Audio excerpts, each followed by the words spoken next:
we actually slowed the video down. Mary, you made an observation earlier about, it's hard to tell from this, but we tried to slow it down, all right? And one of the things we tried to isolate is that when you slow it down, it does seem as though the port side, the left side propeller, is going much more slowly than the starboard, the right side. What does that mean to you?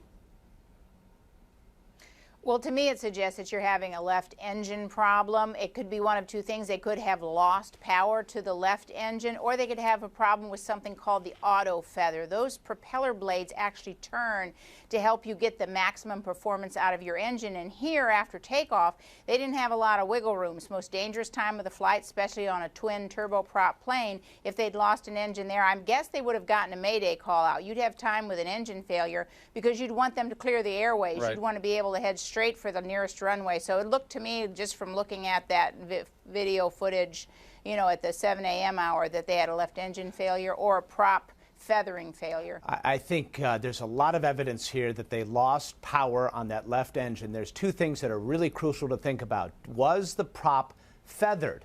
It's the difference, when you put your hand outside the window in a car and you hold it up flat like a plow versus holding it parallel.